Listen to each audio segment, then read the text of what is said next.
Hello, this is Eileen, the environmental educator. In this video, we're going to talk about that lithium battery plant in Fredericktown, Missouri that caught fire last week. Luckily, there was no human injuries and or deaths, but this was pretty dramatic. We can see video here. Here's all this is for the cattle.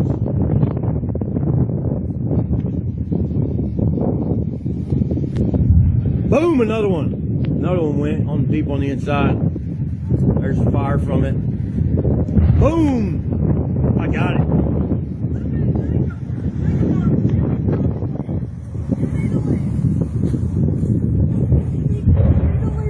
Alright. I got it. Big explosions. Big explosions. I got it on video, baby. As the guy who recorded this just said, big explosions. Looks like pieces of the roof being blown off right there. So this was pretty powerful. An attorney for the company, Albert Watkins, is an attorney with the Critical Mineral Recovery, which is who operates this recycling plant. He said that there were no injuries or fatalities due to the fire. This is an indication all of the work put into safety measures paid off. He said multiple agencies were immediately called, that this was handled in textbook fashion. As a result, there were non-injuries and no fatalities. 75 people were employed at the facility. They were expected to expand and add another 75 employees, but of course right now operations are on hold for a while. The first line of this article: a large industrial fire took place at a battery recycling plant, resulting in significant damage to the structure, and dozens of employees will be out of work. Well, out of work is better than out of a life, so we're very happy about that. I mean, we're certainly not happy about this explosion. That lawyer says that as far as the cause of the fire, it is unknown at this time. However, it does involve lithium-ion batteries. There you go. It does involve the very dangerous lithium-ion batteries. So at around 2 o'clock, 911 for Madison County, on behalf of the sheriff's office, told residents north and west of Fredericktown to leave the area. If you can see or smell smoke in your area, you need to evacuate. Later, they said that only residents of Madison County Road 277 need to evacuate. The county urged other residents to shelter in place. They said, close your windows, doors, turn off air conditioning.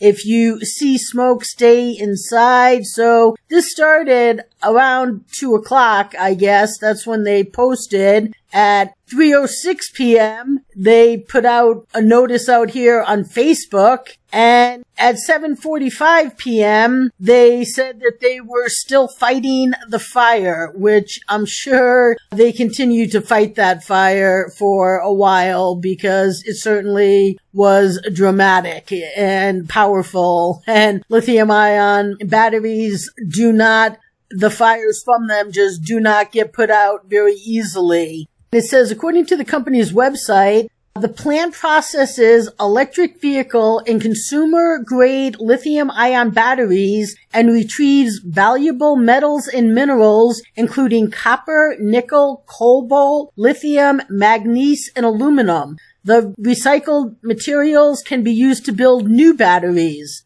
The fire erupted in spite of what the company website calls likely the most sophisticated, automated, and remote supervised and controlled fire suppression system in the world.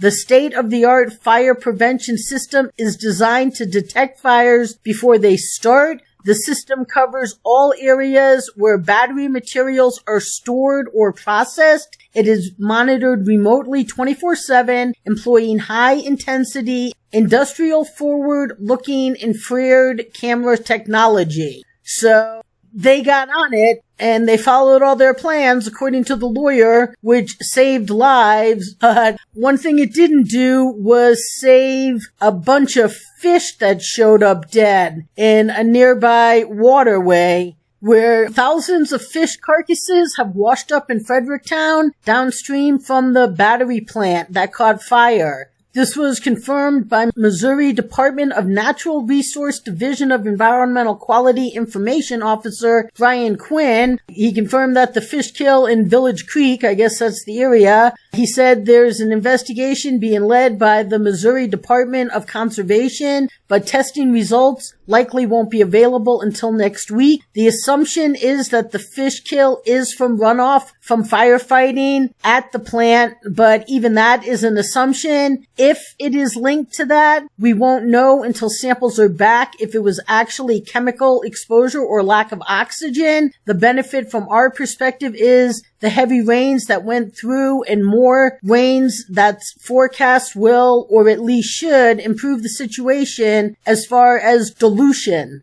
If there was a bright spot in this, he said, well, the bright spot is no humans were killed. And that same Brian Quinn said that our responders will help consult on fire response actions, take environmental samples during the event as needed, and oversee cleanup measures afterwards. Environmental contractors will do the actual cleanup, and our job is to make sure it is conducted correctly. So Brian will be being on top of this for a while. He said that people should avoid direct contact with the smoke and follow in safety instructions from local authorities. Pretty elementary there.